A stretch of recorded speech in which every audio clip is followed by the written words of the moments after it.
Bismillahirrahmanirrahim. Assalamualaikum warahmatullahi wabarakatuh. Alhamdulillahi ala ihsanih wa syukru lahu ala taufiqihi wa amtinanih wa asyhadu an la ilaha illallah wahdahu la syarika lahu ta'ziman li sya'nih wa asyhadu anna Muhammadan abduhu wa rasuluhu da'ila ridwanih. Allahumma salli alaihi wa ala alihi wa ashabi wa ikhwani. Hadirin dan hadirat yang dirahmati oleh Allah Subhanahu wa taala. Alhamdulillah, puji dan syukur kita panjatkan kepada Allah atas segala limpahan karunia yang Allah berikan kepada kita. Salawat dan salam semoga tercurahkan selalu kepada junjungan kita Nabi Muhammad sallallahu alaihi wasallam dan juga kepada keluarganya serta seluruh sahabat beliau tanpa terkecuali.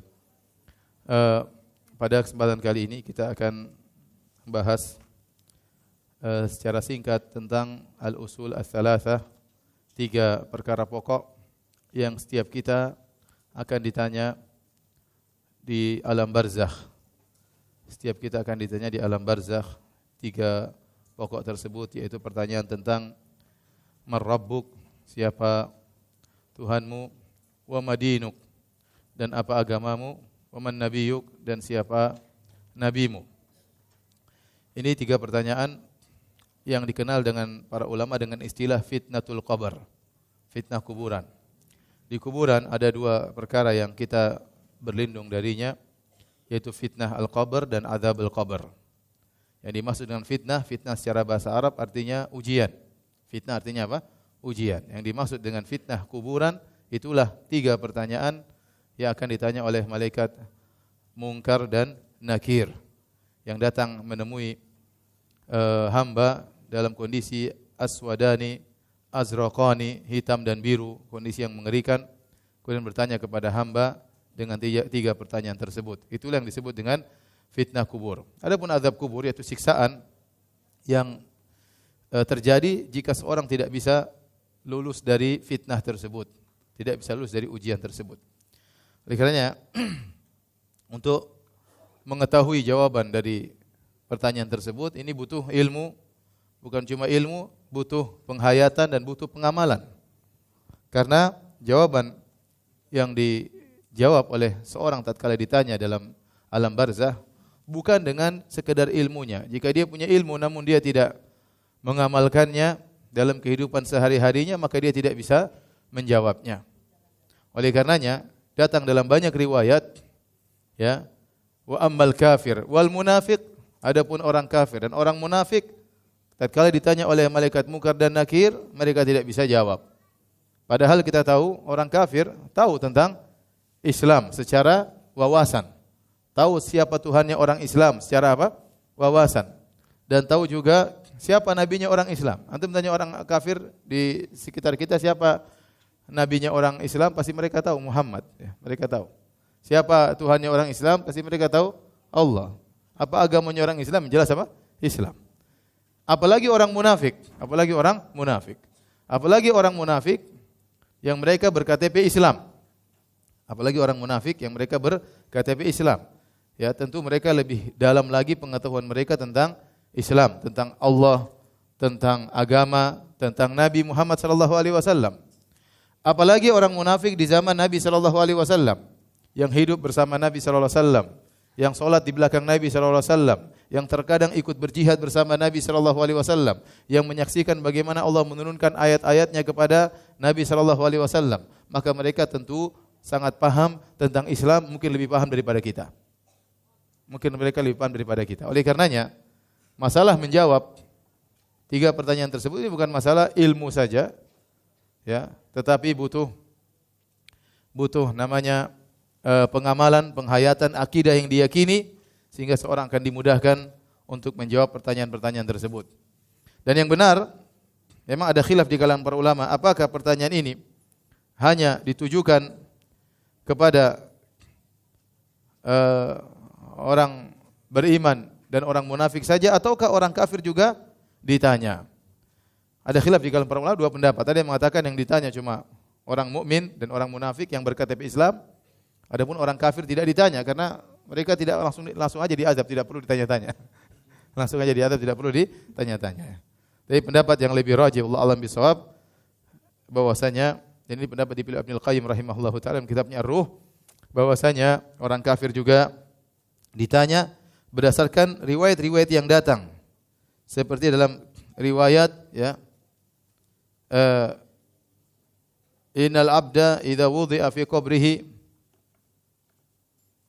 tawalla anhu ashabuhu wa innahu la yasma'u qur'ani alihim.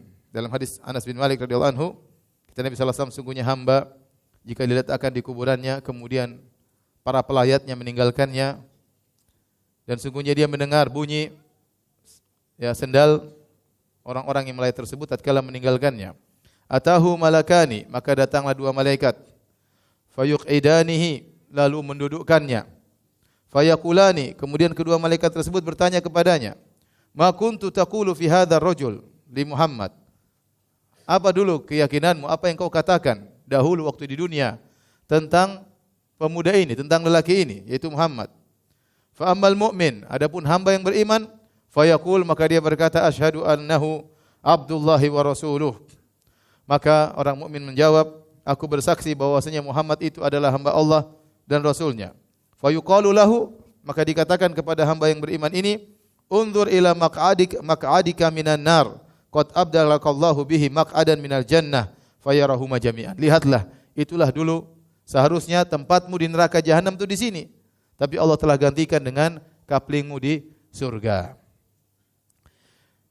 Kemudian kelanjutannya kata Nabi sallallahu alaihi wasallam, wa ammal munafiq wal kafir, adapun orang munafik dan orang kafir, fayuqalu lahu, maka ditanyakan kepada munafik dan kafir, ma kunta taqulu fi hadzal rajul, apa yang dulu kau katakan tentang lelaki ini, tentang Muhammad sallallahu alaihi wasallam? Fayaqulu la adri, maka dia mengatakan saya tidak tahu. Kuntu aqulu ma yaqulun nas, dulu aku di dunia mengatakan seperti yang dikatakan oleh orang-orang.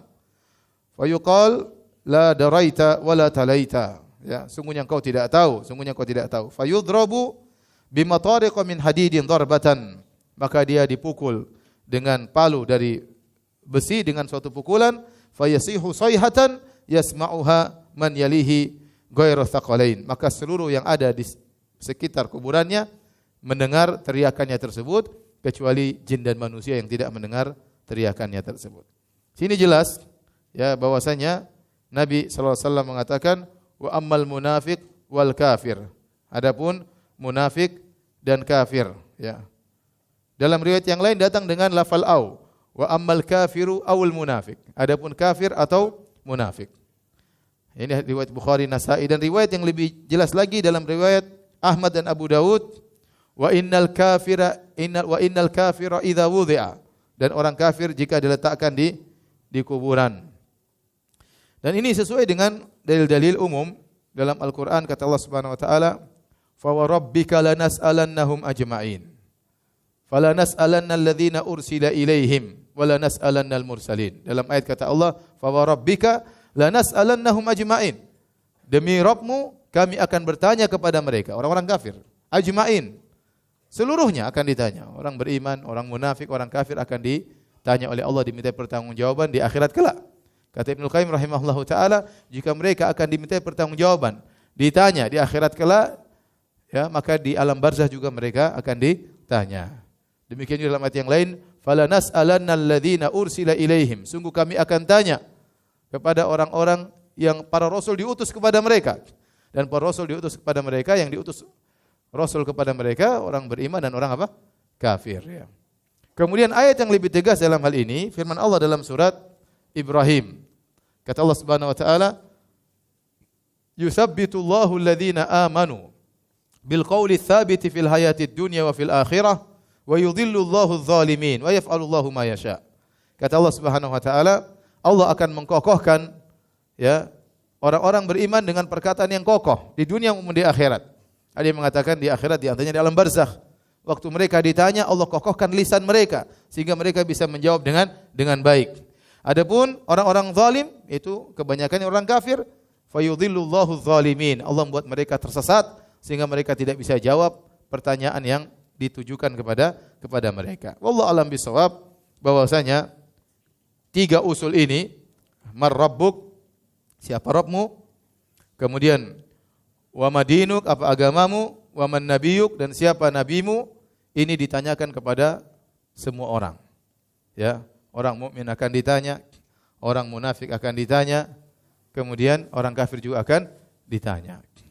Adapun orang kafir datang dalam atau orang munafik datang dalam riwayat, mereka mengatakan waktu ditanya, siapa orang yang diutus kepada kalian ini? Kata mereka, ya, la adri, saya tidak tahu. Saya tidak tahu. Dalam riwayat yang lain, sami'tu nas yaqulun fa aqulu bihi. Sami'tu nas yaquluna syai'an fa aqulu bihi. Aku dulu di dunia mendengar orang-orang menyebutkan sesuatu, maka aku ikut-ikutan. Ya, maka fa aqulu bihi, aku ikut-ikutan sebagaimana perkataan orang-orang. Ini dijadikan dalil oleh sebagian ulama bahwasanya mereka bertaklid ikut-ikutan, namun taklid mereka tidak terima. Oleh karenanya masalah akidah, seorang berusaha memahami dengan benar, bukan hanya taklid. Berusaha memahami dengan dalil. Oleh karenanya di antara sikap baik, nasihat yang disampaikan oleh Al-Imam Muhammad bin Abdul Wahhab rahimahullahu taala, ya. Beliau menulis buku ringkas dengan judul Al-Usul Ats-Tsalatsah. 3 pokok wa adillatuha, dan dalil-dalilnya, beserta dengan apa? Dalil-dalilnya. Karena 3 perkara ini, siapa Rabb, siapa apa itu agama, dan siapa nabi, ini perkara yang penting. Ini ujian pertama yang akan kita hadapi tatkala kita masuk dalam alam barzakh, ya. Begitu para pelayat pergi, langsung datang 2 malaikat langsung bertanya dengan fitnah kubur ini. Ya, maka perlu seorang memahami, ya, 3 perkara ini, 3 usul ini, 3 pokok ini, 3 landasan ini dengan dalil-dalilnya, sehingga kalau dia sudah mengilmui dengan dalil, dia bisa meyakini dengan keyakinan, dan dia bisa menerapkan dalam kehidupan sehari-harinya, sehingga dia bisa menjawab dengan mudah, dan dia termasuk orang-orang yang yutsabbitullahu alladhina amanu bil qauli tsabit. Allah mengkokohkan orang-orang beriman dengan perkataan yang kokoh. Di antaranya mereka mudah untuk menjawab pertanyaan tatkala ditanya oleh malaikat mungkar dan nakir. Hadirin dan hadirat yang dirahmati oleh Allah Subhanahu wa taala. Perkara kuburan, ya, adalah perkara yang sangat penentu. Dalam hadis yang diriwayatkan oleh Al-Imam Tirmidzi dan Ibnu Majah dan dihasankan oleh Al-Albani dalam Sahihul Jami', dari Hani Maula Utsman bin Affan.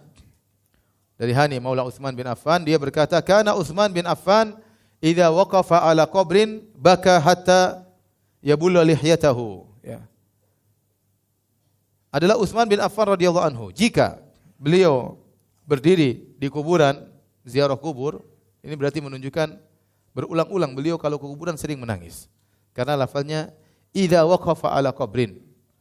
Tidak dikatakan pada suatu hari, tapi jika beliau pergi ke kuburan, berdiri di samping kuburan, maka beliau pun menangis hatta yabulla lihyatahu, sampai tangisannya membasahi jenggotnya. Fa yuqalu lahu, kemudian ditanyakan kepada Utsman bin Affan, qad tazkurul jannata wan nar, qad fala tabqi wa tabqi min hadha. Wahai Utsman, ya, tatkala disebutkan atau Anda menyebutkan tentang surga dan neraka, engkau tidak menangis. Lantas kenapa tatkala engkau berdiri di atas kuburan engkau menangis? Fayaqul, maka Utsman berkata, inna Rasulullah sallallahu alaihi wasallam qala, sungguhnya Rasulullah sallallahu bersabda, innal qabra awwalu manazilil akhirah. Sungguhnya kuburan adalah, ya, tempat pertama dari akhirat. Fase pertama, tahapan pertama dari tahapan-tahapan akhirat. Fa in naja minhu fama ba'dahu aisaru minhu. Maka jika seorang selamat dari tahapan ini, berhasil lulus dari tahapan ini, dan tahapan pertama adalah fitnah apa? Fitnah kubur. Jika dia lulus dari tahapan ini, maka yang setelahnya lebih mudah baginya. Wa illam yanju minhu fama ba'dahu ashaddu minhu. Jika ternyata dia tidak lulus dari ujian tersebut, dari tahapan alam barzah, alam kuburan, maka yang setelahnya akan lebih berat baginya. Ya, dan dalam hadis yang lain kata Nabi sallallahu alaihi wasallam, "Ma ra'aitu manzaran illa wal qabru afdha'u minhu." Aku tidak melihat suatu pemandangan kecuali kuburan lebih buruk dari pemandangan tersebut. Ya, hadirin dan hadirat yang dirahmati Allah Subhanahu wa taala. Inilah kenapa pentingnya kita mempelajari 3 pokok ini, karena kita semua akan ditanya tentang 3 perkara ini. Saya sering mengingatkan ikhwan, kita hidup tidak lama di atas muka bumi ini, ya. Saya sering sampaikan bagaimana Nabi sallallahu alaihi wasallam bersabda, "A'maru ummati baina 60 ila 70 wa aqalla man yajuzu dzalik." Umur umatku antara 60 sampai 70 dan hanya sedikit yang melewati umur tersebut. Kebanyakan kita rata-rata ya umur 60 sekian sudah meninggal dunia. Bahkan ada yang kurang dari 60 sudah dipanggil oleh Allah Subhanahu wa taala. Coba saya ingin tanya, yang di atas 70 coba angkat tangan. Kemana? Sudah ditanya di luar. Sudah masuk alam barzah sudah ditanya oleh malaikat. Coba yang di atas 60, angkat tangan. 1, 2, 3. Siap-siap. Yang di atas 50, angkat tangan. Sama, siap-siap juga. Ya. Terus kita masih terus terlena di atas muka bumi ini. Tahukah Anda bahwasanya umur kita di dunia ini adalah penentu masa depan kita yang abadi di akhirat kelak. Maka jangan main-main dengan umur yang Allah berikan kepada kita. Umur itu nikmat yang akan diminta pertanggungjawaban oleh Allah Subhanahu wa taala. Setiap detik, setiap menit yang Anda lewati penentu kesuksesan Anda atau kehancuran Anda di akhirat kelak. Ya. Saya sering sampaikan juga, sebenarnya waktu aktif kita yang sungguhnya yang efisien cuma sedikit. Taruhlah kita semua meninggal pada umur 60 tahun. Maka dikurangi 15 tahun masa kita sebelum balik. Kurang 15 tahun. Tinggal berapa? 45. Terus kebanyakan kita tidur satu hari 8 jam. Kalau tidur satu hari 8 jam berarti sepertiga umur. Karena satu hari 24 jam. Kalau 60 berarti kurang 20. Berarti 45 kurang 20 tinggal berapa? Tinggal 25. Itu yang tidurnya 8 jam. Ada yang 11 jam, tergantung. Taruhlah kita tidur normal 8 jam, berarti umur kita sudah 60 kurang 15 kurang 20 berarti tinggal berapa? 25, tinggal sedikit 25 tahun. Nah, 25 tahun ini buat WhatsAppan, buat Facebookan, buat Instagraman ya. Buat ibu-ibu lihat tas-tas, lihat macam-macam, lihat buka Instagram, lihat tas-tas berbagai macam model padahal duitnya enggak ada ya. Berapa habis waktu? Kapan kita membaca Quran? Kapan kita mau berbakti sama orang tua? Jadi sebenarnya waktu kita sebenarnya di dunia cuma sedikit. Maka berhati-hatilah, jangan terpedaya. Saya tidak melarang kita menikmati dengan dunia. Dunia tidak ada yang mengharamkan selama kita gunakan sesekali. Tapi kalau terus-terusan kita lalai, kita terpedaya, ya. Umur kita cuma sedikit, padahal umur kita yang segini menentukan di alam barzah dan kemudian masa depan kita di akhirat kelak. Di alam barzah, kapan berapa lama antum akan di alam barzah? Kita tidak tahu. Antum masuk alam barzah meninggal. Menunggu kapan hari kiamat, waktunya lama. Bisa jadi lama. Nenek moyang kita ada yang sudah 1000 tahun di alam barzah. Dan bagaimana kondisinya di alam barzah tersebut berdasarkan 60 tahun waktu dia di dunia. Penentu di alam barzah. Bisa jadi di alam, sebagian orang di alam barzah sudah mungkin lebih daripada itu, sudah lama. Kemudian antum dibangkitkan di padang mahsyar yang kata Allah Subhanahu wa taala fi yaumin kana miqdaruhu 50 alfasana. Yang satu hari ukurannya seperti 50.000 tahun. Apa bandingannya 60 dengan 50.000 tahun?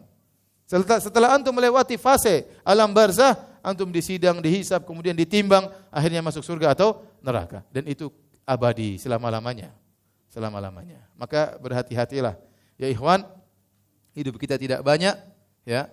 Semua itu ditentukan dengan 25 tahun efisien yang ada di yang kita hadapi sekarang ini. Maka saya ingatkan setiap detik, setiap menit, setiap jam itu penentu masa depan antum di alam barzakh maupun di akhirat. Oleh karenanya pantas jika Utsman bin Affan radhiyallahu anhu kemudian menangis tatkala dia berada di pinggiran kuburan, dia merenungkan bahwasanya inilah ujian pertama. Sebelum ujian-ujian lain, kita akan menghadapi banyak ujian. Makanya Allah berfirman, laqad khalaqnal insana fi kabad. Sungguh kami telah ciptakan manusia dalam kondisi kabad, dalam kondisi susah payah. Sejalan susah payah, kemudian dalam perut dia memahirkan orang tuanya, lahir juga dalam kondisi payah, menjalani kehidupan juga dalam kondisi payah, kerja dan macam-macamnya. Di alam barzah juga dia merasakan kepayahan. Kemudian dibangkitkan juga dalam kondisi kepayahan, di padang mahsyar dalam kondisi payah, disiksa dalam kondisi payah, ditimbang dalam kondisi payah, dalam kondisi sulit. Ya. Oleh karenanya hati-hati. Dan pertama yang kepayahan yang sulit yang kita hadapi, ujian yang pertama begitu nyawa kita dicabut adalah 3 pertanyaan ini. Man rabbuk? Siapa Tuhanmu? Kemudian wa madinuk? Apa agamamu? Kemudian wa man nabiyuk? Siapa nabimu. Ya. Kalau antum beriman, antum ternyata meyakini hal tersebut karena 3 pertanyaan semua masalah akidah. 3 pertanyaan ini semua masalah apa? Akidah. Ini menunjukkan pentingnya seorang serius dalam pelajari akidah. Setelah dia yakini, setelah dia ilmui, kemudian dia yakini, dan itu akan mempengaruhi dia dalam kehidupannya sehari-hari. Dalam perkataannya, dalam tindak tanduknya, dalam pendengarannya, dalam penglihatannya, ya. Semua itu dipengaruhi oleh akidah yang benar, yang dia ilmui dan dia yakini, sehingga akhirnya terpancarkan dalam amalan kesehariannya, dalam perkataannya, dalam pendengarannya, dan dalam penglihatannya. Hadirin dan hadirat yang dirahmati oleh Allah Subhanahu wa taala, itu tadi adalah muqaddimah ya tentang 3 usul ini yang kita semua akan ditanya tentang 3 perkara ini. Tadi saya sudah ingatkan, jawabannya bukan hanya dengan apa? Hafalan, bukan dengan wawasan ya. Jangan sampai seorang berpikir nanti kalau saya meninggal tolong tulis di kertas ya. Bisa nyontek ya. Ini sekarang orang sudah hafal juga sekarang. Semua orang hafal. Setiap kita bisa kalau ditanya sekarang semua orang bisa jawab. Siapa Tuhanmu? Orang jawab. Jangankan kita, orang kafir pun bisa apa? Jawab. Orang munafik juga bisa jawab. Tetapi ternyata untuk menjawabnya tatkala dalam alam barzakh bukan perkara ringan. Butuh dari Allah Subhanahu wa taala yang mengkokohkan lisan kita. Makanya disebutkan orang munafik waktu ditanya, "Ma hadzal ladzi ar-rajul alladzi ya ursila ilaikum?" Ya. Siapa ini? Anak lelaki ini, itu Muhammad sallallahu alaihi wasallam diutus kepada kalian. Maka dia berkata, sami'tun nas. Dia berusaha mengingat. La adri. La adri. Dia mau bicara, saya lupa. Dia mau bicara, saya tidak tahu. Dan ini menunjukkan kepahitan yang dia rasakan luar biasa. Jadi Allah buat dia lupa tatkala itu. Tapi dia pernah punya file tentang siapa orang tersebut. Ketika ditanya dia lagi lupa. Ya, sama seperti antum lagi ujian, ditanya pertanyaan, antum sudah baca. Tadi malam saya sudah baca, tapi apa ya? Apa? Ini sebenarnya mau dipentong sama malaikat mungkar dan nakir. Ya, kondisi mengerikan buat orang lupa ya. Betapa banyak orang dalam kondisi kaget dia lupa, dia nggak bisa jawab. Keringat, menakutkan, semua ilmu yang ada di kepalanya hilang. Orang munafik juga demikian. Dia mengatakan, dia mencoba menjawab. La adri, saya enggak tahu. Dia ulangi lagi. Siapa? La adri, saya tidak tahu. Saya dengar orang-orang bilang saya ikut-ikutan. Apa yang dikatakan dia juga tidak tahu, lupa. Dia ingat, filenya ada tapi hilang tatkala itu. Ini kondisi yang sangat mengerikan. Ya. Karenanya tidak ada yang bisa menyelamatkan kita tatkala di alam barzakh kecuali Allah Subhanahu wa taala, sebagaimana firman Allah, "Yutsabbitullahu alladhina amanu bil qawli tsabiti fil hayatid dunya wa fil akhirah." Wa yudhillullahu adh-dhalimin wa yaf'alullahu ma yasha. Sungguhnya Allah Subhanahu wa taala yang akan mengkokohkan orang-orang beriman bil qauli tsabit, dengan perkataan yang kokoh di dunia maupun di akhirat.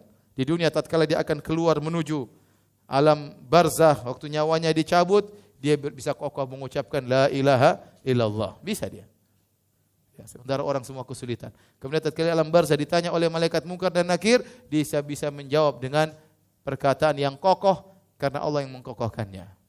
Ya, semoga Allah Subhanahu wa taala menjadikan kita termasuk orang-orang yang bisa kokoh dalam menjawab pertanyaan malaikat mungkar dan nakir.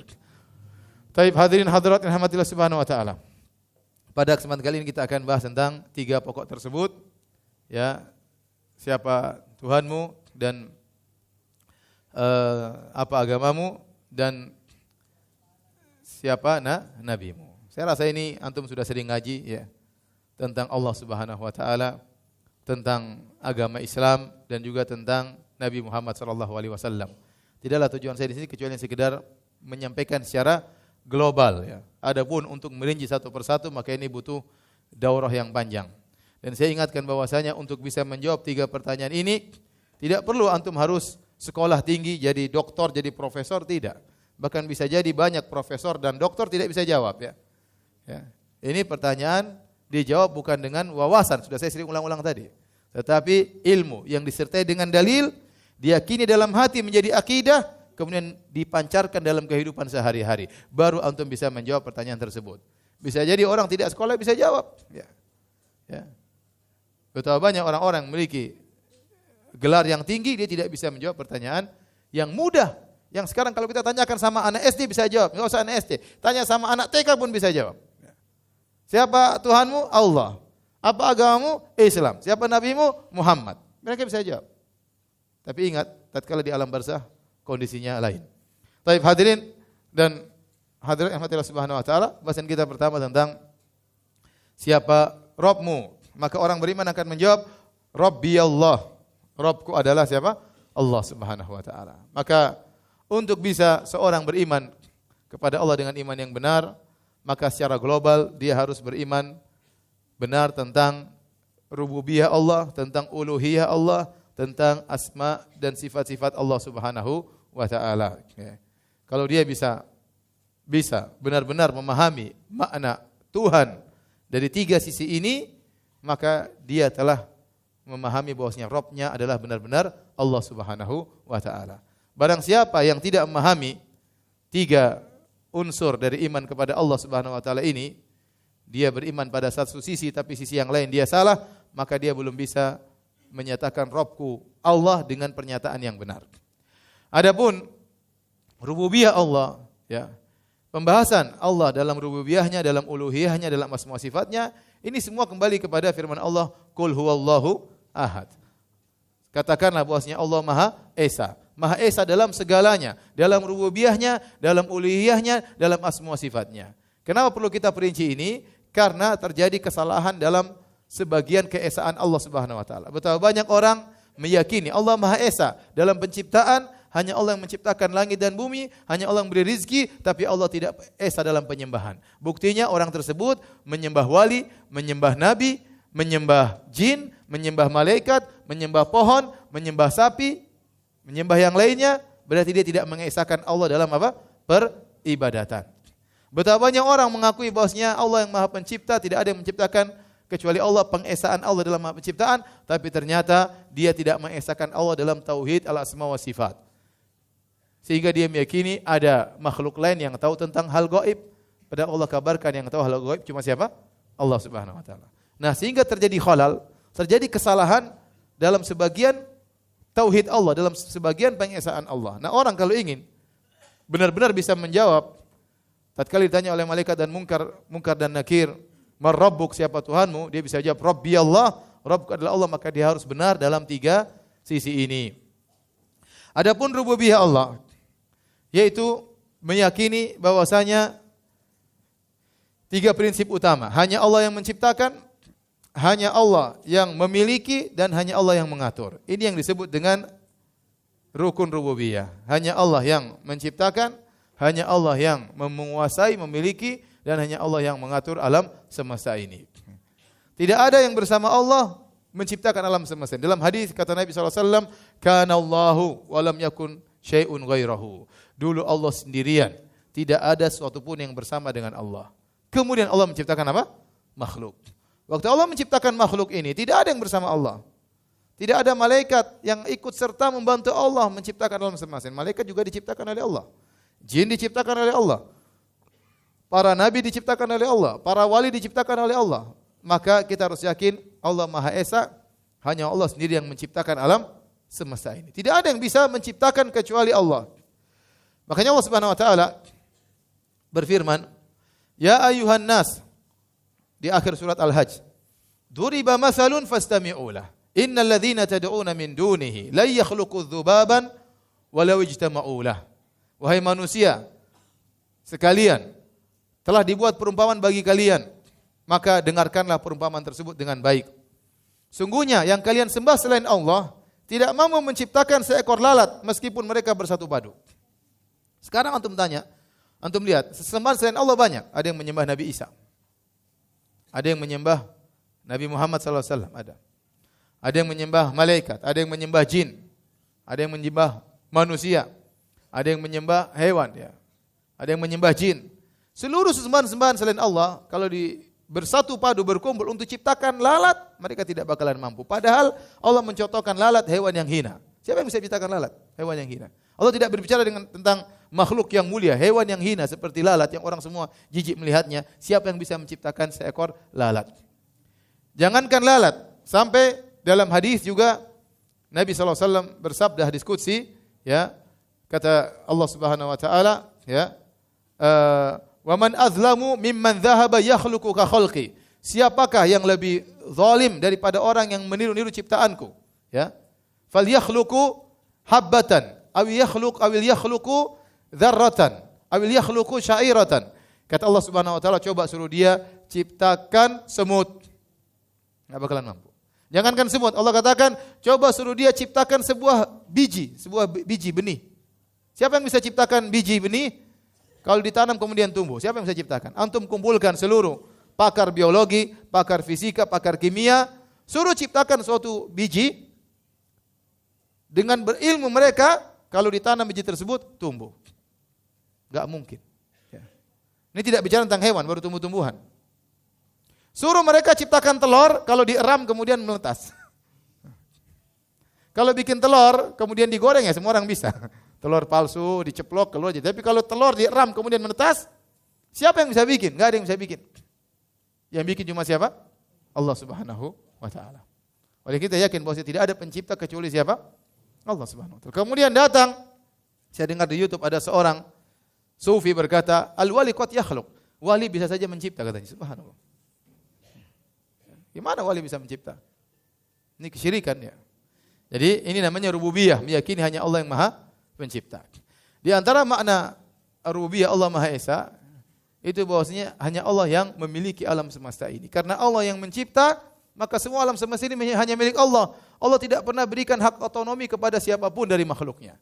Tidak ada Allah pernah menyerahkan pantai selatan kepada Nyi Roro Kidul, enggak pernah. Tidak pernah Allah pernah menyerahkan gunung Kelut kepada mbah siapa, kepada jin siapa, enggak. Semuanya milik siapa? Allah. Tabarakalladzi biyadihil mulku. Maha suci Allah yang di tangannya segala kerajaan di alam semesta ini. Semuanya milik Allah. Makanya dalam ayat kata Allah Subhanahu wa taala, "Innal ladzina tad'una min dunihi ma yamlikuna min khitmir, wal ladzina tad'una min dunihi ma yamlikuna min khitmir." Kata Allah Subhanahu wa taala, dan sesembahan-sembahan yang kalian sembah itu tidak memiliki sedikit pun di alam semesta ini meskipun hanya kitmir. Kitmir itu kulit ari yang ada di biji korma. Antum tahu korma kan? Antum kalau korma, antum makan kormanya. Itu bijinya jangan dimakan ya. Itu ada bijinya. Di bijinya itu ada selaput. Selaput itu antum bisa buka selaput tersebut. Itu namanya kitmir. Allah mengatakan ini yang bara yang hina yang tipis ini milik Allah Subhanahu wa taala pada sesungguhnya. Karena Allah yang ciptakan. Mereka tidak bisa menciptakan ini. Ya. Maka walladzina tad'una min dunihi ma yamlikuna min kitmir. Kata Allah yang kalian sembah selain Allah tidak memiliki meskipun hanya kulit ya tipis yang ada di biji korma. Kemudian di antara makna rububiyah tadi penciptaan hanya Allah Maha Esa dalam penciptaan, Maha Esa dalam kepemilikan, dan yang ketiga, makanya kalau kita di antara makna rububiyah yang kita ucapkan kalau kita terkena musibah, kita mengatakan apa? Inna lillahi wa inna ilaihi raji'un. Semua kita ini milik Allah dan kita akan kembali kepada Allah Subhanahu wa taala. Ya, kalau ada barang kita yang hilang, kita bilang semuanya milik Allah. Innalillah, ya. Ada keluarga kita yang diambil nyawanya oleh Allah Subhanahu wa taala. Ada orang yang kita cintai ternyata dipanggil oleh Allah, kita bilang inna lillah. Ya. Ya. Jadi harta milik Allah, ya. Keluarga kita milik Allah, kita sendiri pun milik Allah Subhanahu wa taala. Yang ketiga adalah tadbir, pengaturan. Kata Allah Subhanahu wa taala, ya, yudabbirul amr minas sama'i ilal ardi. Allah yang mengatur segala urusan dari langit sampai ke bumi, semuanya diatur oleh Allah Subhanahu wa taala. Tidak ada suatu pun yang terjadi di alam semesta ini keluar dari pengaturan Allah Subhanahu wa taala. Makanya Allah berfirman, "Wa ma tasyauna illa ayyasha Allahu rabbul alamin."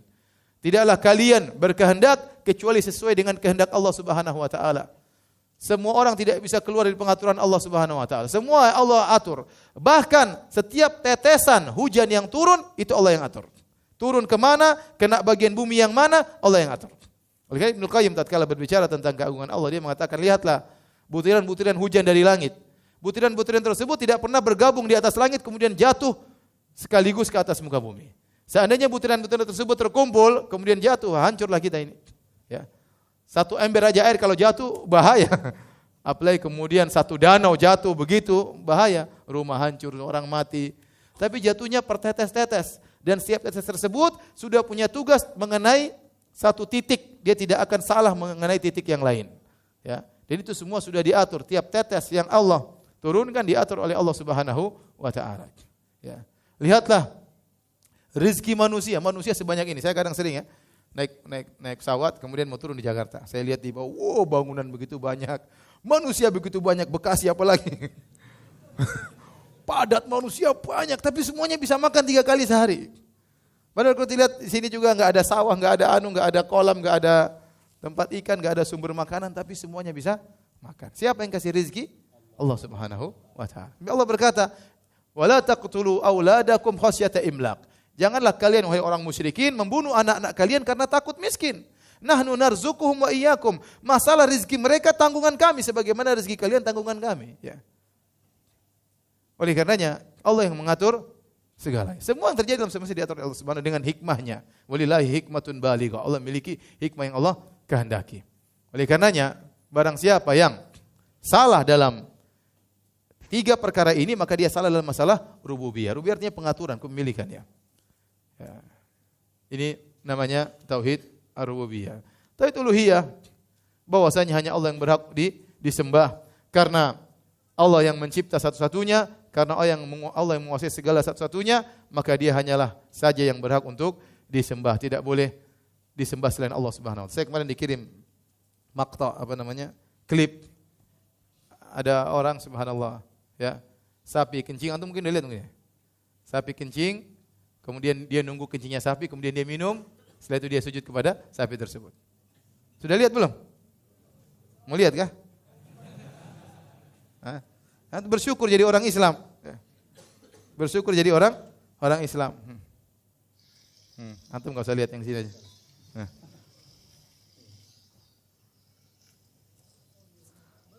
Ayo. Udah. Habis itu sujud. Benar kan? Yang antum cerita, riwayatkan kepada yang lain. Tunggu, dia sujud. Sujud ya? Dia sujud. Jadi orangnya sapi di depan dia, pipis, kemudian dia apa? Dia minum, setelah dia minum dia sujud kepada sapi tersebut. Bayangkan. Sampai ada di antara mereka ada yang mengatakan, ini bukan Indonesia, di luar negeri, ada yang mengatakan sapi itu lebih ikhlas daripada ibu. Ibu itu nyusui kita, enggak ikhlas. Nanti di akhir setelah kita besar dia minta, tolong saya juga rawat kamu rawat saya sekarang. Berarti ibu kurang apa? Ikhlas. Sapi lebih ikhlas. Kasih susu enggak pernah nuntut di kemudian hari. Maka dia berhak jadi Tuhan karena dia lebih apa? Ikhlas. Bedanya sapi itu bahlul ya, makanya ya. Mereka bikin filsafat yang aneh-aneh ya. Di sebagian tempat di luar negeri, sebagian mereka yang beragama seperti ini, mereka jual makanan. Terkadang mereka nulis halal. Terkadang mereka mencantumkan ayat-ayat Al-Quran di warung mereka supaya orang Islam apa? Beli. Tapi kata kawan saya yang tinggal di negara tersebut mengatakan jangan terpedaya Ustaz. Lihat dulu, tanya, ada enggak jual daging sapi? Kalau enggak jual daging sapi berarti curigai. Karena enggak mungkin mereka jual Tuhan mereka untuk dimakan oleh orang Islam. Ya. Orang Islam daging sapi dimakan, jangankan dagingnya, kulit Tuhan pun dimakan ramba. Jadi kita ini kalau mengakui benar-benar Allah Tuhan kita, tidak ada yang kita sembah kecuali siapa? Allah. Dan itu benar-benar di sinilah orang bertingkat-tingkat luar biasa. Tawakal, antum sering dengar hadis bahwasanya masuk surga tanpa azab dan tanpa hisab, di antaranya kata Nabi, la yastarqun, tidak minta untuk apa di ruqyah. Wala yaktawun, tidak minta untuk disembuhkan dengan besi yang dipanaskan kai. Wala yatatayyarun, tidak mengkait-kaitkan nasib sial dengan suatu gambar, suatu hewan atau nomor tertentu. Di akhirnya kata Nabi, wa ala rabbihim yatawakkalun, dan mereka bertawakal kepada Rabb mereka. Inilah kunci yang mengumpulkan 3 perkara tadi. Kenapa mereka tidak minta ruqyah? Kenapa mereka tidak berobat dengan besi yang dipanaskan? Kenapa mereka tidak mengkaitkan nasib sial dengan hewan, dengan nomor tertentu? Karena mereka bertawakal kepada apa? Rabb mereka. Ini kunci tawakal luar biasa. Kenapa Nabi begitu keras kepada jimat, syirik? Karena orang dengan jimat tersebut tawakalnya kepada jimat, bukan kepada siapa? Allah Subhanahu wa taala. Inilah kunci tauhid. Nah, kalau antum benar-benar mewujudkan tauhid uluhiyah dalam kehidupan antum, antum akan meraih surga yang tinggi. Semakin seorang bertawakal, semakin tidak yakin dengan makhluk. Makhluk ini hanyalah perantara. Makhluk ini adalah sebab yang menentukan semuanya siapa? Allah Subhanahu wa taala. Bahkan jika seorang bekerja, dia yakin bosnya itu hanyalah perantara, bosnya itu hanya sebab. Yang kasih rezeki siapa? Allah Subhanahu wa taala. Semua tawakalnya, ketergantungannya hanya kepada Allah. Dia tidak akan beribadah kecuali hanya kepada Allah.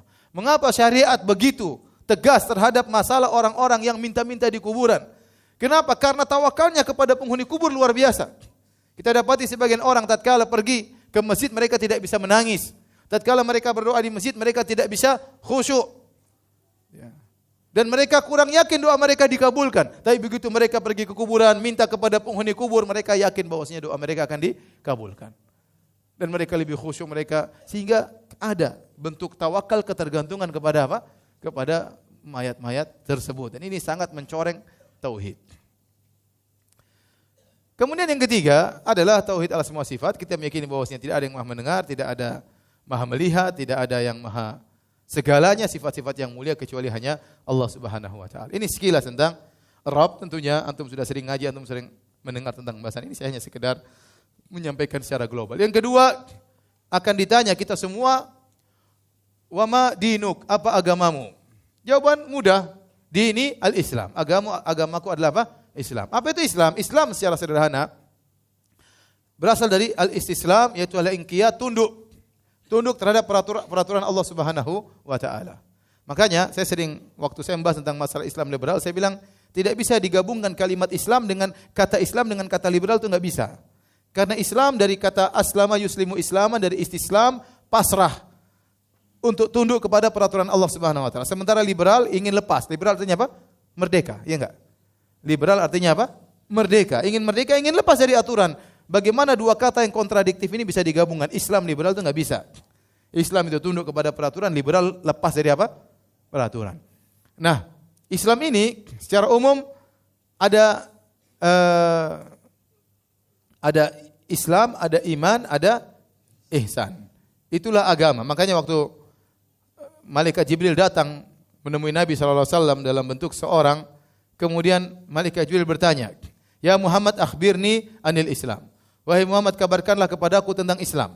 Maka Nabi mengatakan, Al-Islam antasyhadu an la ilaha illallah wa anna Muhammadar Rasulullah. Rabbi sebutkan rukun Islam, yaitu syahadatain, tuqimus salat, tegakkan salat, membayar zakat, kemudian puasa Ramadan dan berhaji. Kata Malaikat Jibril, sodakta, engkau benar. Sehingga para sahabat heran, Umar heran. Fa'ajibna lahu yas'aluhu wa yusaddiquh. Kami heran dengan orang ini. Dia yang bertanya, kok dia yang benarkan. Ya. Harusnya dia, oh begitu. Tapi dia malah, benar ente Muhammad. Loh, ngapain tanya-tanya? Kemudian ditanyakan lagi. Ya. Fa'akhbirni anil iman. Kabarkan kepadaku tentang iman. Maka Nabi menjawab tentang rukun iman.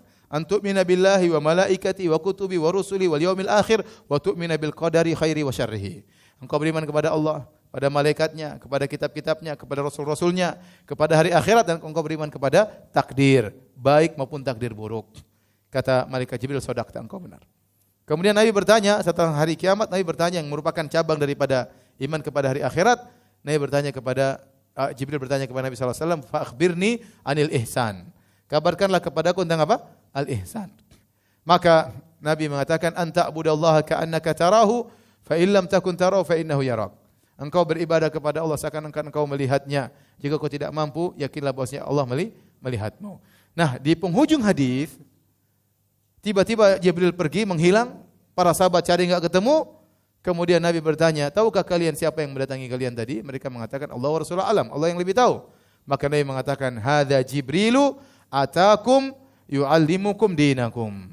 Tadi itu yang datang malaikat apa? Jibril. Dia sengaja datang kepada kalian untuk mengajarkan kepada kalian tentang dinakum, tentang agama apa? Kalian. Jadi agama itu terdiri atas Islam, iman dan apa? Ihsan. Nah, kalau antum bisa mengamalkan tiga perkara ini, Islam, iman, ihsan, maka antum memiliki agama yang kokoh dan antum bisa menjawab pertanyaan di alam barzah, wa ma dinuk. Apa itu agamamu? Maka fokuslah Anda pada rukun Islam. Nabi SAW mengatakan buniyal Islam ala khams, bahwasanya Islam dibangun di atas bangunan yang terdiri atas 5 apa? Pondasi. Pondasi tersebut rukun Islam. Dan ini kata para ulama, pondasi utama bangunan Islam yang Anda miliki itulah 5 pondasi tadi. Sisanya ibarat rumah, tinggal perlu dihias rumah tersebut. Pasang dinding lah, pasang anu lah, lebih indah pasang pagar lagi. Tapi paling tidak waktu Anda bertemu dengan Allah, Anda sudah punya bangunan rumah yang lengkap pondasinya. Itu yang lebih penting. Dan surga kita berdasarkan bangunan Islam yang kita miliki tatkala kita bertemu dengan Allah Subhanahu wa taala. Maka saya sering ingatkan kepada para ikhwan yang punya duit, jangan menunda-nunda untuk berhaji. Agar Anda tatkala bertemu dengan Allah, bangunan pondasi rumah Anda lengkap, sudah ada 5-5-nya. Salat sudah, syahadatain sudah, salat sudah, puasa sudah, zakat sudah, kemudian apa? Haji. Jangan lupa, ya. Antum paling tidak bayar zakat fitrah, ya. Zakat insya Allah semua lakukan. Tinggal haji kalau antum punya uang, jangan tunda-tunda. Nah, masalah yang selanjutnya itu hanya penyempurna bangunan tersebut. Ya, tempel rumah tersebut, kasih yang indah, ya. Lebih ditinggikan lagi bangunannya, kalau perlu dihiasin seperti yang sunnah-sunnah. Ini semua kerjain. Kalau perlu dipagarin, ini penghias rumah tersebut.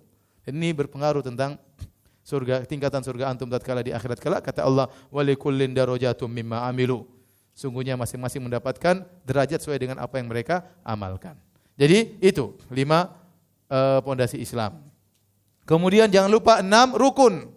Ini juga bagian daripada agama, agar Anda bisa menjawab tatkala ditanya malaikat Munkar dan Nakir, wa madinuk, apa agama kalian, bisa jawab dengan tenang, dinil Islam, agama Islam, maka jangan lupa kerjakan 6 rukun. Iman kepada Allah dengan iman yang benar.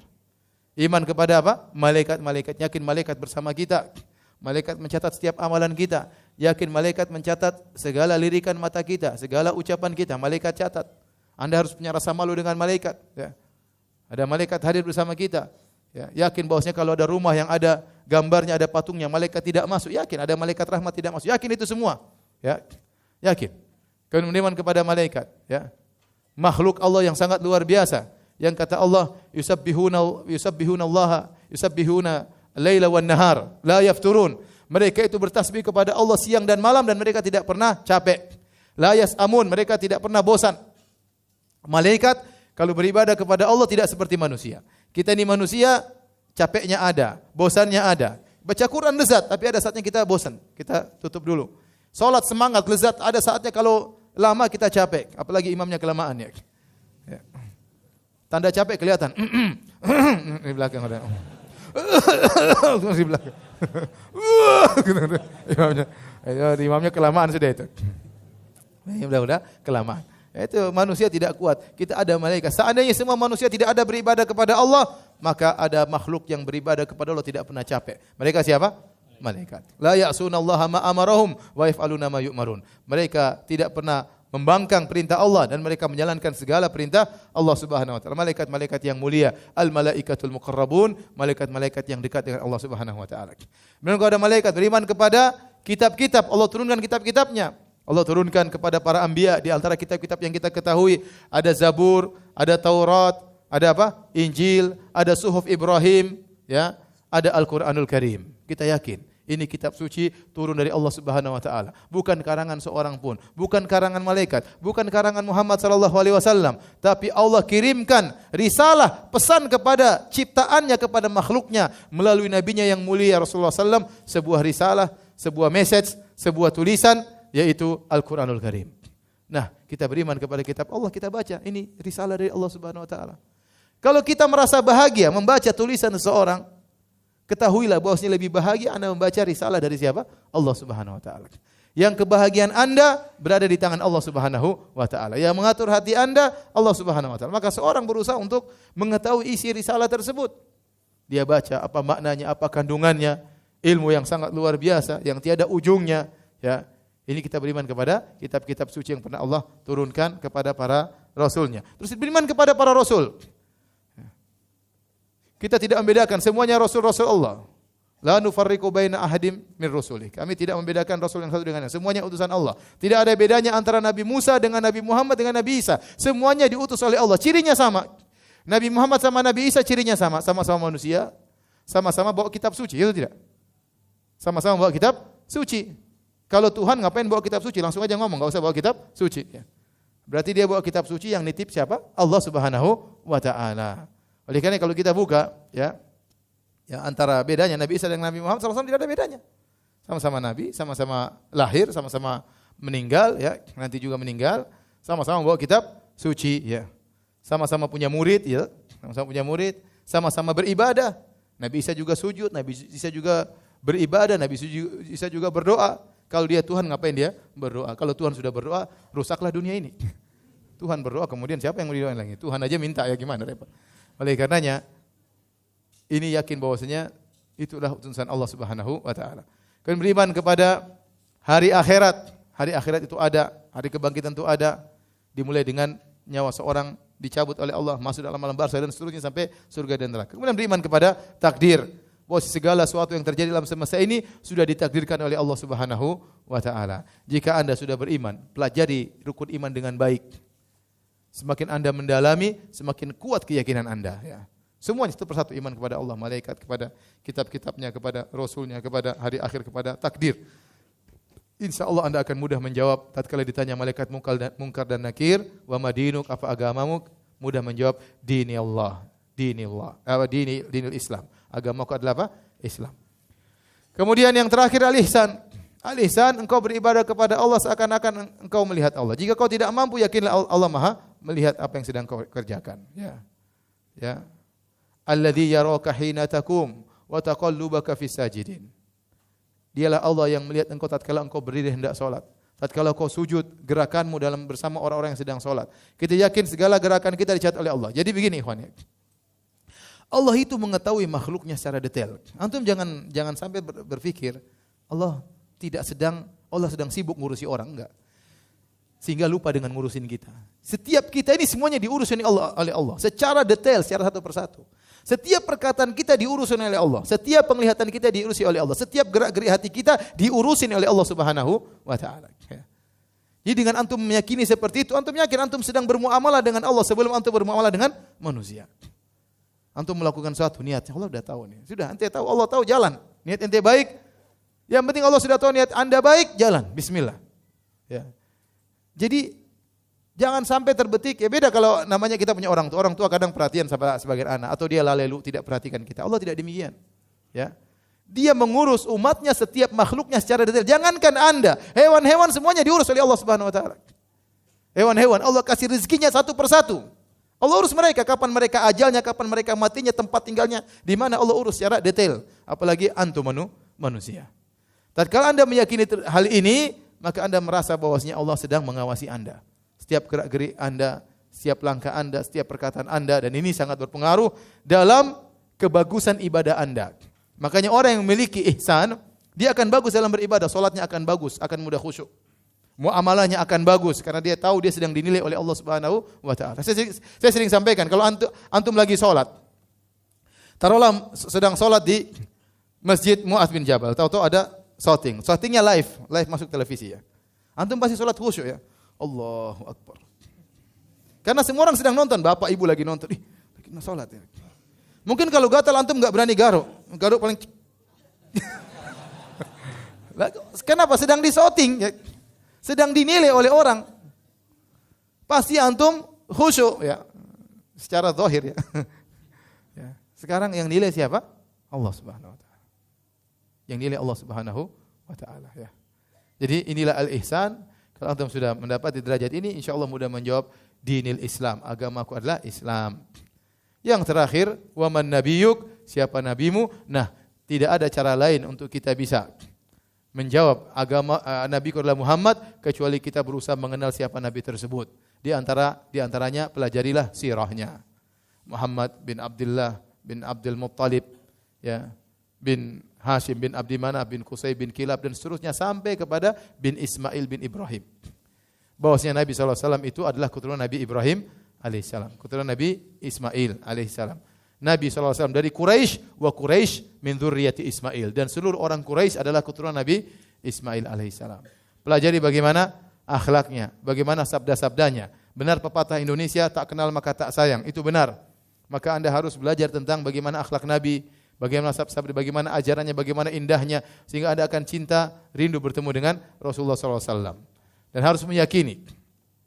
Sebagian dalam hadis disebutkan, siapa Muhammad yang diutus kepada kalian? Fa amal mu'min, maka orang mukmin akan menjawab di kuburan, asyhadu annahu abdullahi wa rasuluh. Aku bersaksi bahwasanya Muhammad adalah hamba Allah dan apa? Rasulnya. Maka Anda tidak bisa menjawab Nabi ku adalah Muhammad kecuali Anda meyakini Muhammad adalah hamba Allah dan Rasulnya.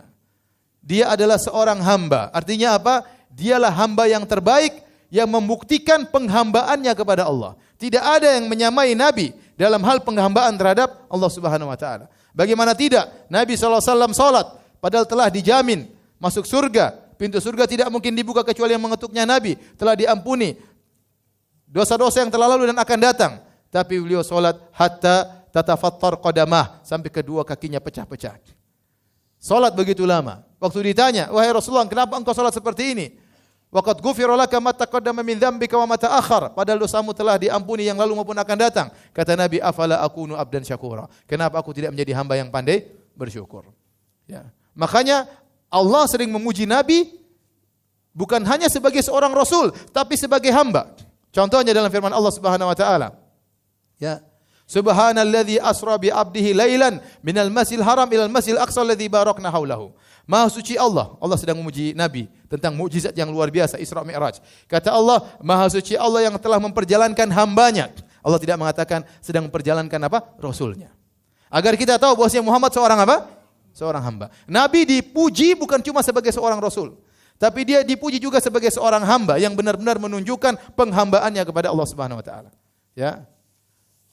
Wa in kuntum fi raibim mimma nazzalna ala abdina fa'tu bi suratin min mithlih. Dalam ayat yang lain Allah juga memuji Nabi sebagai seorang hamba. Kalau kalian ragu tentang apa yang kami turunkan kepada hamba kami, Nabi Allah tidak mengatakan tentang apa yang kami turunkan kepada rasul kami. Padahal masalah wahyu itu kepada apa? Rasul. Tapi dalam kondisi menantang orang-orang musyrikin untuk bisa mendatangkan Al-Qur'an, maka Allah mengatakan wa in kuntum fi raibim mimma nazzalna ala abdina. Kalau kalian memang ragu tentang apa yang kami turunkan kepada hamba kami. Kenapa? Nabi dipuji sebagai seorang hamba karena ibadahnya sangat luar biasa. Ya. Dan dalam ayat yang lain juga Allah menyebut Nabi sebagai hamba. Nah dari sini kita tahu bahwasanya konsekuensi Nabi seorang hamba, dia bukan Tuhan. Maka tidak boleh kita mengangkat derajatnya lebih daripada yang seharusnya. Sebagaimana perkataan seorang penyair, ya, dengan berkata, wa inna min judika dunya wa dharrataha wa min ulumika ilmal lauhi wal qalami. Di antara kedermawananmu wahai Muhammad adalah dunia dan akhirat, dan di antara ilmumu adalah ilmu lauhil mahfuz. Ini seandainya dirubah kata gantinya dengan diganti dari Nabi jadi Allah, maka luar biasa. Sungguhnya di antara kedermawanan engkau ya Allah dunia dan akhirat. Dan di antara ilmumu ya Allah ilmu lauhil mahfuz. Pas atau tidak? Pas. Tapi kalau diganti dengan Muhammad ini syirik. Syirik. Bagaimana Nabi tahu lauhil mahfuz? Nabi tidak tahu isi lauhil mahfuz. Malaikat tidak ada yang tahu. Jangankan Nabi, malaikat Jibril yang dekat dengan Allah pun tidak tahu isi lauhil mahfuz. Oleh karenanya, ya, kita harus tahu bahwa Nabi adalah seorang hamba dan terlalu banyak bukti dia seorang hamba, dia manusia. Qul innama ana basyarun mithlukum yuha ilayya. Katakanlah, aku ini hanyalah seorang manusia seperti kalian, diberi wahyu kepadaku. Makanya Nabi sakit sebagaimana antum sakit. Nabi meninggal sebagaimana antum juga akan meninggal dunia. Nabi menikah berhubungan dengan istrinya sebagaimana antum juga menikah dengan istri antum. Nabi punya anak sebagaimana antum juga punya anak. Nabi sallallahu alaihi wasallam beribadah, salat sebagaimana antum juga beribadah kepada Allah Subhanahu wa taala. Nabi makan dan minum sebagaimana manusia yang lain makan dan minum. Nabi tidur sebagaimana manusia yang lain juga tidur. Nabi lupa sebagaimana antum juga lupa. Nabi buang air sebagaimana antum juga buang air. Dan terlalu banyak sifat-sifat manusia yang ada pada Nabi. Bukti bahwasanya Nabi adalah hamba Allah. Kenapa ini perlu saya tekankan? Karena ada suatu generasi yang pernah salah dalam hal ini. Orang-orang Nasara tidak menganggap Nabi Isa sebagai apa? Hamba. Pernah tergelincir. Sampai sekarang masih tergelincir. Manusia yang tergelincir dalam hal ini. Mengangkat derajat Nabi Isa lebih daripada sebagai hamba. Bahkan jumlah mereka jauh lebih banyak daripada kita. Sekarang saya tanya sama antum. Orang Islam jumlahnya berapa? Belum tahu jumlahnya berapa? Saya juga tidak tahu, makanya saya tanya. Berapa jumlah orang Islam di dunia ini? Berapa? 1 miliar, 1, miliar. Orang Nasara berapa? Lebih banyak atau lebih sedikit? Lebih banyak, bayangkan lebih banyak. Eropa, mana, banyak orang Nasara, banyak. Semuanya sesat dalam hal ini. Antum jangan terpedaya dengan jumlah yang banyak, itu jumlah yang banyak berarti benar. Kalau jumlah banyak benar, Nasara benar. Paham? Kita sedikit. Makanya saya tekankan masalah di antara jawaban orang mukmin tatkala ditanya di alam barzah, siapa nabimu? Dia mengatakan, asyhadu annahu abdullahi wa rasuluh. Aku bersaksi bahwasanya dia hamba Allah dan apa? Rasulnya. Jadi dia seorang hamba. Ya. Kemudian jangan lupa, meskipun dia seorang hamba, dia seorang rasul. Rasul artinya apa? Wa ma yantiqu anil hawa. In huwa illa wahyu yuha. Kata Allah Subhanahu wa taala, tidaklah Muhammad berucap dengan hawa nafsunya, tetapi semuanya dari wahyu dari siapa? Allah Subhanahu wa taala. Ya. Apapun yang disampaikan oleh Nabi SAW, kalau itu benar sahih dari Nabi, maka kita amalkan, kita yakini kebenarannya. Maka di antara konsekuensi Nabi seorang Rasul, tasdiquhu fima akhbar, membenarkan dia apa yang dia kabarkan. Ya. Kemudian menjalankan al-imtithal bima amar, menjalankan perintahnya. Tarku ma naha anhu wa zajar, dan meninggalkan larangannya. Wala yu'bad illa bima syara', dan tidak beribadah kepada Allah kecuali dengan syariat yang dibawa oleh Nabi. Ini 4 perkara. Bukti bahwasanya Nabi seorang rasul. Saya ulangi. Bukti bahwasanya Anda bersaksikan Nabi Muhammad sebagai seorang rasul, pertama membenarkan apa yang dia ucapkan. Yang kedua menjalankan apa yang dia perintahkan. Yang ketiga meninggalkan apa yang dia larang. Kemudian yang keempat tidak beribadah kecuali dengan syariat yang dia bawa. Jangan bikin-bikin syariat. Kalau bisa bikin syariat yang enggak usah pakai nabi ya. Nanti jadi nabi sendiri ya. Bikin syariat enggak boleh. Syariat dari siapa? Rasulullah sallallahu alaihi wasallam ya. Jadi ini 4 perkara. Jangan sampai antum terjerumus seperti orang-orang liberal yang meremehkan sisi ini, memandang sifat manusia nabi sampai lupa bahwasanya dia seorang rasul. Sampai lupa bahwasanya dia seorang rasul. Sampai tercetus dari perkataan mereka. Mereka mengatakan, itu Muhammad ya menyampaikan kehendak Allah dalam bentuk Al-Quran, itu terjemahannya Muhammad terhadap kehendak Allah Subhanahu wa taala. Al-Quran itu bukan bahasanya Allah. Al-Quran itu bahasa Arab. Bahasa Arab itu bahasanya manusia, bahasanya Muhammad. Yang Muhammad berusaha menerjemahkan ke Allah itu punya kehendak-kehendak. Maka diterjemahkan oleh Muhammad sallallahu alaihi wasallam dengan bahasanya yang terkontaminasi dengan kondisinya sebagai orang Arab di zaman 1400 tahun yang lalu. Maka jangan antum bawa ke zaman sekarang. Tidak pas lagi, tidak relevan, tidak cocok lagi. Ini perkara orang liberal. Seakan-akan dia berkata bahwasanya syariat Muhammad itu sudah expired. Sehingga dia berkata demikian, sekarang saatnya kita beristihad untuk menimbulkan hukum-hukum yang baru. Ini terucap dari perkataan orang liberal. Ya akhi subhanallah, kurang ajar ya. Coba kalau dia depan saya, pasti sudah saya jewer telinganya. Jadi menggemaskan perkataannya. Jadi para hadirin hadirat Allah Subhanahu wa taala, ini enggak benar seperti ini. Karena fungsi kerasulan Nabi sudah selesai. Padahal risalah Rasulullah SAW berlaku sampai hari kiamat. Sampai hari kiamat. Berlaku pada seluruh umat manusia. Inni Rasulullah ilaikum jami'an. Ya, qul ya ayuhan nas inni Rasulullah ilaikum jami'an. Kata Allah, katakanlah wahai manusia, wahai Muhammad, katakanlah wahai manusia, utusan kepada kalian seluruhnya. Ya, orang liberal mengatakan sekarang saatnya kita beristihad. Allah ingin kita beristihad menimbulkan hukum-hukum baru yang relevan dengan kondisi manusia sekarang ini. Al-Quran sudah tidak relevan lagi, syariat Muhammad sudah expire, itu hanya cocok di zaman tersebut. Paham? Cocok di zaman sekarang. Waktu kita bilang sama dia, "Taib, sekarang kita sepakat misalnya, sudah syariat Muhammad buang, hadis-hadis buang semua, Quran bakar, hadis buang. Kita bikin hukum, taib. Siapa yang jadi bikin hukum? Ente apa saya?" Dia tanya. Kalau kita sudah enggak pakai hadis Nabi, siapa yang mau bikin hukum baru yang beristihad? Ente apa saya? Man lebih bahlul, ente apa anak? Apa mereka yang bikin hukum pengganti hukum Rasulullah SAW? Subhanallah. Mereka ingin mengganti hukum Allah dengan hukum orang bego seperti dia itu ya. Oleh karena perhatian Allah Subhanahu wa taala, tidaklah seorang bisa menjawab ya bahwasanya nabiku adalah Muhammad kecuali kalau dia meyakini Rasulullah adalah hamba Allah dan apa? Rasulnya, dengan keyakinan yang benar sebagaimana tadi kita singgung. Taib. Inilah para hadirin hadirat yang dirahmati Allah Subhanahu wa taala yang bisa sampaikan tentang 3 usul yang kita semua akan ditanya oleh Allah Subhanahu wa taala tentang 3 pertanyaan ini, maka siapkanlah jawabannya bukan hanya dengan mengilmui tapi juga perlu diyakini dan diterapkan dalam kehidupan sehari-hari. Karena penerapan kita sehari-hari itulah yang mempengaruhi lisan kita bisa kokoh atau tidak tatkala menjawab pertanyaan tersebut. Betapa banyak orang ilmunya tinggi, ya, dia tidak bisa menjawab tatkala ditanya oleh malaikat Munkar dan Nakir, ilmunya semua hilang sebagaimana orang-orang munafik yang kenal betul tentang Muhammad sallallahu alaihi wasallam, ya, bahkan salat bersama Nabi, kenal nasabnya Nabi, bertetangga dengan Nabi sallallahu alaihi wasallam, tatkala ditanya di kuburan, ilmunya hilang, tidak bisa jawab sama sekali. Wallahu ta'ala alam bisawab. Kalau yang bertanya saya persilahkan. Boleh lewat SMS, boleh lewat kertas.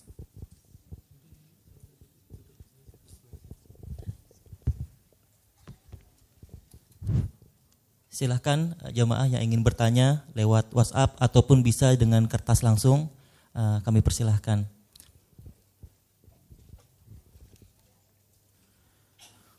Ini pertanyaan, saya adalah anak bungsu dari 6 bersaudara dan jarak antara saya dan ibu saya sangat jauh. Ini masih anak bungsu laki atau perempuan, saya enggak tahu ya.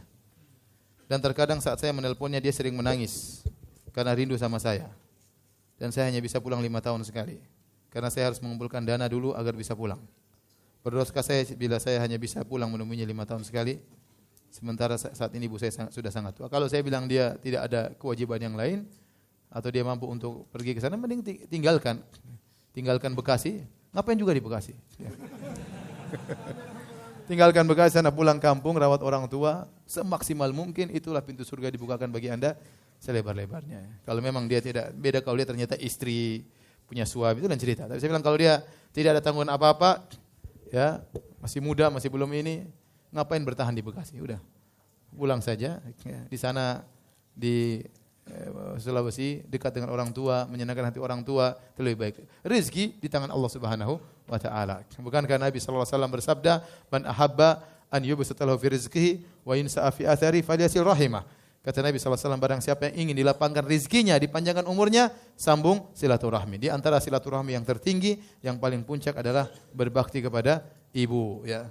Kalau antum berbakti kepada ibu, niatnya karena Allah, insyaallah Allah mudahkan urusan dunia antum.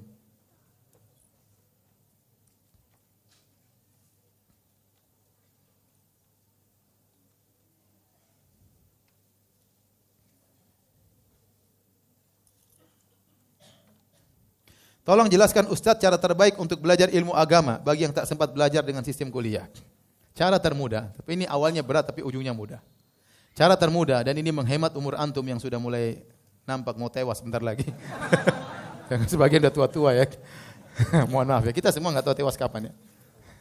Kata seorang penyair ya, wa kam min sahihin mata min ghairi illatin. Betapa banyak orang yang sehat tiba-tiba meninggal tanpa dilihat oleh sakit. Betapa banyak orang kita lihat kemarin masih segar, masih ketawa-ketawa, meninggal dunia. Wa kam min fatan amsa wa asbaha dhahikan wa qad udkhilat ajsadum zulmatal qabri. Betapa banyak pemuda pagi hari masih ketawa, sore masih ketawa, tahu-tahu malamnya dikuburkan. Jadi, di antara metode paling penting agar antum menghemat waktu dalam belajar agama, pertama belajar bahasa Arab dulu. Itu kuncinya. Ya. Antum disetting sama antum. Antum ini ngaji bertahun-tahun. Coba ilmu mana? Masih cetek atau tidak? Sudah bertahun-tahun. Memang dengan kita ngaji terus bertahun-tahun, secara global membentuk pola pemikiran. Kita mengenal apa itu manhaj salaf. Tetapi kalau saya ditanya tentang perincian hukum, aduh saya enggak tahu. Kenapa? Karena memang mengajinya tidak apa? Teratur. Di antara hal yang buat antum itu menghemat waktu, belajar bahasa Arab terlebih dahulu. Capek memang belajar bahasa setahun, tapi setelah itu antum belajar, ilmu akan tertata dengan rapi. Setuju atau tidak? Setuju, tapi malas melakukannya. Ya udah, kalau antum tanya kepada saya bilang kuncinya belajar bahasa Arab terlebih apa? Dahulu. Setelah itu baru antum belajar yang lain. Kalau memang antum tidak mau belajar bahasa Arab, maka carilah pengajian yang memang antum fokus tauhid, cari pengajian kitab tauhid, ya. Cari pengajian fikih, ya. Kalau ada masalah adab, masalah akhlak, masalah hari akhirat penting untuk menjaga keimanan kita, ya. Yang paling penting kan akidah sama apa? Fikih. Akidah sama apa? Fikih. Belajar dari awal dari kitab Thaharah, kitab salat, nanti kitab puasa, haji, ya. Kemudian jangan langsung belajar kitab poligami, jangan. Kitab nikah, ya, mulai ya katanya. Maka belajar itu bertahap. Dan disitulah ilmu antum nanti akan tertata dengan rapi. Kebanyakan kita tidak ada masalah, kita ngaji sana ngaji seperti ini sekarang pengajian umum, materi umum tidak ada masalah. Ini sekedar penyemangat. Tapi setelah itu kajian kitab. Sesekali ada ustaz-ustaz bikin kajian itu penting.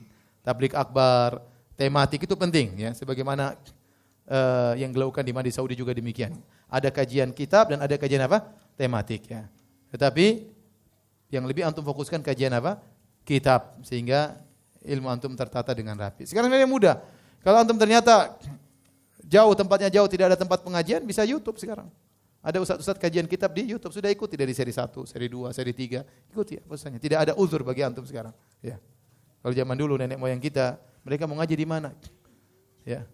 Saya ketemu sebagian orang kemarin, saya ke dokter, ya. Dia S3 dalam kedokteran. Dia bilang, "Ustaz, dulu saya waktu kuliah kok enggak ada pengajian-pengajian seperti ini, Ustaz. Sekarang baru saya tahu ada pengajian." Ya, terus dia cerita, ada yang jawab sama saya, "Pak dokter, dulu waktu Bapak kuliah, ya, waktu Bapak kuliah yang belum ada ustadznya baru masih belajar SMA, ya." Terus Bapak si dokter, ustadznya masih kuliah. Sekarang baru sudah pada pulang, banyak sudah pada pulang, ya. Artinya dulu sudah banyak ustadz, tapi tidak sebanyak semarak sekarang, ya. Jadi mau saya sekarang antum mau ngaji banyak sarana, banyak. Ya. Bahkan saya dengar belajar bahasa Arab bisa dengan online kan? Ada, tinggal mau atau tidak. Ya, kalau mau akan menghemat waktu, menghemat umur. Apalagi umur antum tinggal sedikit.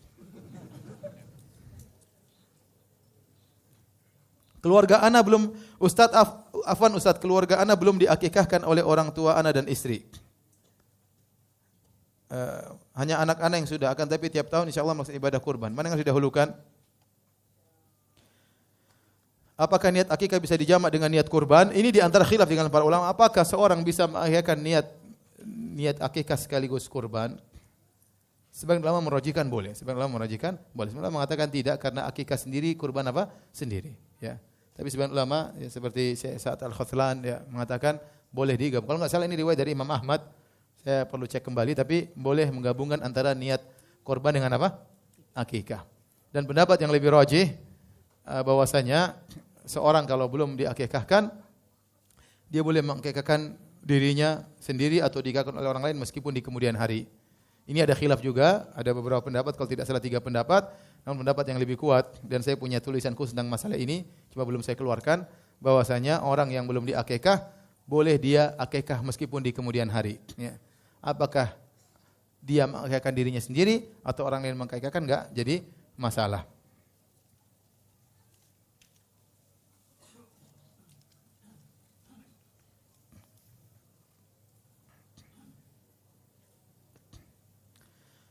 Kalau seorang anak masuk Nasrani, maka bagaimana tanggung jawab orang tua? Tanggung jawab orang tua di akhirat, tanggung jawab di dunia dulu. Dia sudah dakwahi anaknya atau tidak?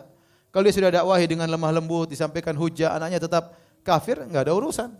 Sebagaimana Nabi Nuh alaihissalam mendakwahi anaknya ratusan tahun, anaknya kafir, istrinya kafir, enggak ada masalah bagi Nabi Nuh alaihissalam. Yang penting dia sudah mendakwahi anak dan istrinya. Ya. Itu yang penting. Saya sering sampaikan, kita ini laki-laki punya tanggung jawab besar. Allah mengatakan, "Qu anfusakum wa ahlikum nara." Wahai orang beriman, jagalah diri kalian dan jagalah anak istri kalian di neraka jahanam. Seorang tidak boleh egois. Antum sudah ngaji, perhatian istri. Istri ibadahnya bagaimana? Benar atau tidak? Anak-anak bagaimana? Ya, tidak boleh antum cuek, ya. Ustaz, istri saya susah, saya kasih tahu. Sudah biarlah Ustaz, dia masuk neraka enggak masalah, Ustaz.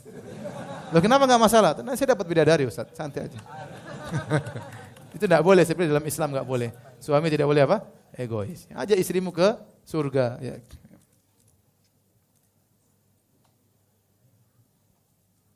Ini saya nggak tahu bahasa Inggris ya. Bagaimana jadinya ihsan seorang jika dikaitkan dengan impression management? Apa impression management? Hah? Sekarang banyak istilah-istilah saya yang bingung ya. Saya nggak tahu juga. Ada milenial, saya baru dengar. Besok pengajian judulnya hari Senin, nasihat kepada wanita milenial. Ini apa mas milenial? Apa bedanya dengan milenium? Apa bedanya dengan aluminium ya? Istilah baru ya. Saya kurang tahu ya. Akhirnya ada yang jelaskan, Ustaz, maksudnya milenial itu begini. Oh, gitu.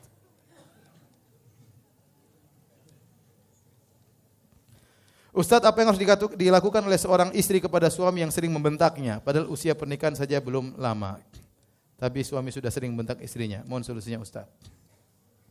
Pegang tangannya, bilang sayang saya, nangis bilang saya tidak biasa, jangan bentak saya cinta kepadamu. Bagaimanalah? Ya. Tapi yang pertama doa kepada Allah Subhanahu wa taala. Berdoa kepada Allah. Betapa banyak suami menjadi baik karena doa istrinya yang tulus. Dan betapa banyak istri menjadi soleh gara-gara doa suami yang tulus. Terkadang seorang seakan-akan tidak mampu menghadapi kondisi istrinya. Tapi di malam hari, kemudian dia bangun malam, kemudian dia berdoa kepada Allah, mengadahkan tangannya kepada Allah.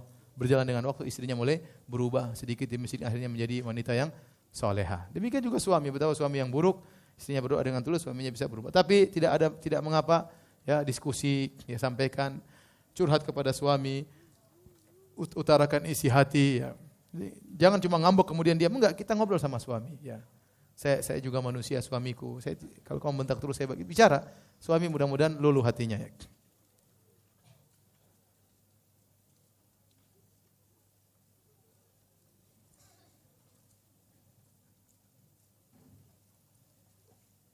Ustadz, apakah benar haram hukumnya makan dan minum bagi jamaah apabila sedang berlangsung kajian walaupun hanya makan permen dan minum air putih? Ini fatwanya siapa ini? Enggak, mungkin maksudnya bukan haram, tidak sopan misalnya. Iya. Masa enggak boleh? Kalau ustadznya boleh enggak? Halal. Alhamdulillah.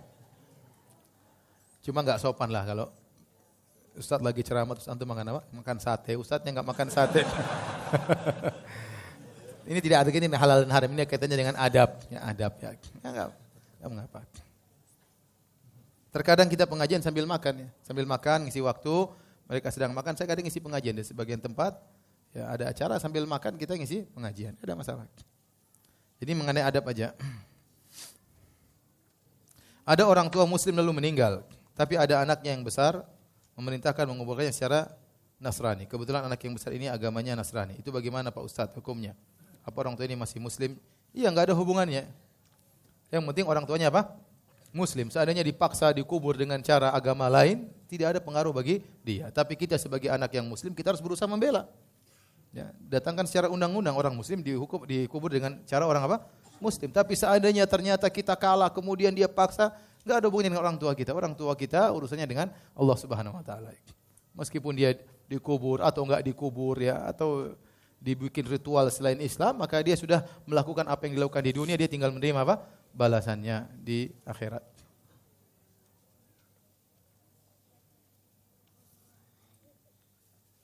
Apakah seorang yang suka menolong dan berakhlak baik akan diterima pahalanya walaupun dia tidak menjalankan salat, tapi di akhir hidupnya dia salat? Mudah-mudahan kalau di akhirnya dia bertobat, mudah-mudahan amalan sebelumnya diterima oleh Allah Subhanahu wa taala ya. Tapi jangan bikin rencana begini ya. Ya. Saya nanti ujung aja saya sholat. Karena banyak orang dia mau tobat dia kasih jadwal ya. Ternyata dia meninggal sebelum sampai jadwalnya. Itu sering. Ya. Saya mau haji nanti umur 63. Umur 42 sudah tewas ya. Jadi tobat jangan tidak pakai jadwal. Tobat harus dari apa? Sekarang. Tapi kalau ada kejadian seperti ini, taruhlah dia dulu tidak sholat, sekarang dia baru bertobat. Mudah-mudahan amalannya diterima semuanya. Jangankan dia tidak sholat, bahkan orang musyrik seperti Hakim bin Hizam, dia berkata kepada Nabi, ya Rasulullah, dulu waktu saya masih musyrik, saya memerdekakan 100 budak. Saya menyumbang 100 ekor onta. Ya, apakah diterima amalan saya? Maka Nabi SAW mengatakan, aslamta ala ma aslafta min khair ya Hakim. Kau masuk Islam dengan membawa seluruh kebaikan yang pernah kau lakukan selama engkau masih apa? Musyrik. Jadi kalau orang musyrik, dia berbakti sama orang tuanya, baik sama tangganya. Masuk Islam, seluruh kebaikannya apa? Ditatat, keburukannya dibuang. Itu di antara keutamaan Islam. Ya. Maka jika seorang di akhir hayatnya bertobat, kemudian menyesali perbuatannya, mudah-mudahan kebaikannya dibawa, keburukannya dihapus. Ustadz, apakah doa meminta surga itu tidak perlu dipinta? Karena semua orang Islam pasti akan masuk surga semuanya. Ya harus minta ya, harus minta. Allah suka hambanya yang merintih, merengek-rengek, minta kepada Allah Subhanahu wa taala. Ya. Allah pasti kasih rezeki sama antum atau tidak? Rezeki meskipun antum enggak minta, tapi antum Allah senang kalau antum minta rezeki kepada Allah Subhanahu wa taala. Dan dicontohkan oleh Nabi. Allahumma inni as'aluka ilman nafi'an wa rizqan thayyiban wa amalan mutaqabbala. Setiap habis salat subuh Nabi langsung zikir seperti itu. Ya Allah, aku minta kepada Engkau ilmu manfaat, rezeki yang halal dan amal yang diterima, ya. Jadi Allah suka hambanya, itu sebagai bukti Anda sebagai hamba. Anda minta kepada pencipta Anda. Ya. Ya. Kita saja kalau punya anak buah, punya pembantu, kita ingin bantu kita tunduk sama kita. Bukan sebagai bukti dia pembantu, saya bos. Tapi kalau ternyata kita bilang, Bibi goreng telur, bos goreng aja sendiri. Enggak nampak saya bos, dia Bibi, paham? Enggak nampak ya. Punya supir, tolong supir, bos supir sendiri mas. Saya lagi capek gantian bos. Ini yang bos siapa gitu. Jadi harus antum tunjukkan penghambaan tadi sifat Nabi di antaranya apa? Abduhu, hamba Allah. Di antara bukti seorang hamba minta kepada Allah. Dan Nabi minta surga atau tidak? Surga. Nabi Ibrahim minta, wa ja'alni mi warathati jannatin naim. Ya Allah, jadikanlah aku pewaris surga yang penuh dengan kenikmatan. Kata Nabi, Allahumma as'alukal jannata wa ma qarraba ila min qalu amal. Ya Allah, aku minta kepada Engkau surga dan mendekatkan apa yang bisa dekat kepada surga. Allahumma inni as'alukal jannah. Allah, aku mohon kepada Engkau surga. Wa ajirni minan nar. Jauhkanlah dari neraka jahanam. Kata Nabi, fa idza sa'altumullah fas'aluhul firdaus fa innahu 'alal jannah. Kalau kalian minta kepada Allah, mintalah surga apa? Firdaus. Karena itu adalah surga yang paling tinggi. Meskipun semua orang Islam masuk surga, tetapi dia harus minta hal itu kepada Allah Subhanahu wa taala, karena dengan dia minta surga yang tertinggi kan lain ya. Hanya sekedar masuk dengan seorang minta surga yang lebih tinggi.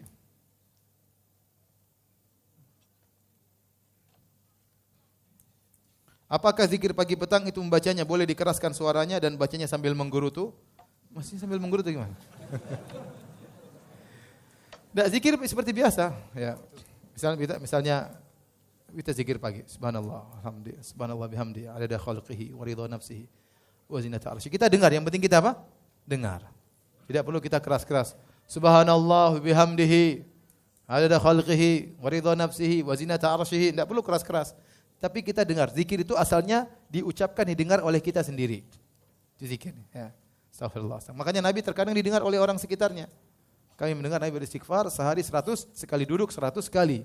Kenapa Nabi ucap tapi tidak teriak-teriak, tapi didengar oleh orang di sekelilingnya. Zikir itu seperti itu. Karena jadi dikeraskan tetapi tidak keras, tidak perlu teriak-teriak ya. Saya tidak tahu nih seperti menggerutu, karena menggerutu itu ada tingkatannya. Menggerutu level yang keberapa ya?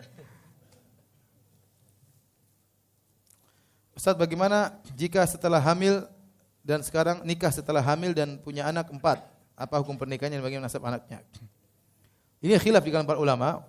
Mazhab Hambali mengatakan bahwasanya orang yang hamil kemudian menikah maka nikahnya tidak sah. Ya, nikahnya tidak sah. Tapi mazhab yang lain di antaranya mazhab Syafi'i nikahnya sah. Nikahnya apa? Sah. Ini khilaf panjang. Tapi saya lebih condong kepada pendapat mazhab Syafi'i. Ya. Tentunya perbuatan itu perbuatan yang buruk, ya. Hamil di luar nikah.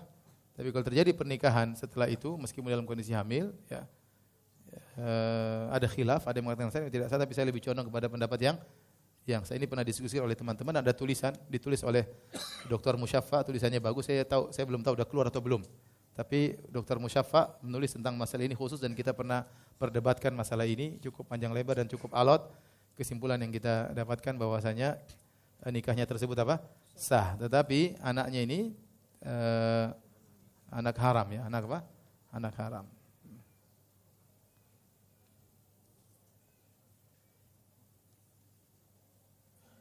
Tapi demikian saja kajian kita yang bisa kita sampaikan pada kesempatan kali ini.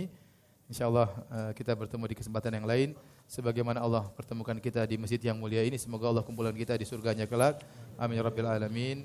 Hadanallahu ajma'in. Subhanakallah bihamdik. Asyhadu alla ilaha illa anta astaghfiruka wa atubu ilaik. Assalamualaikum warahmatullahi wabarakatuh.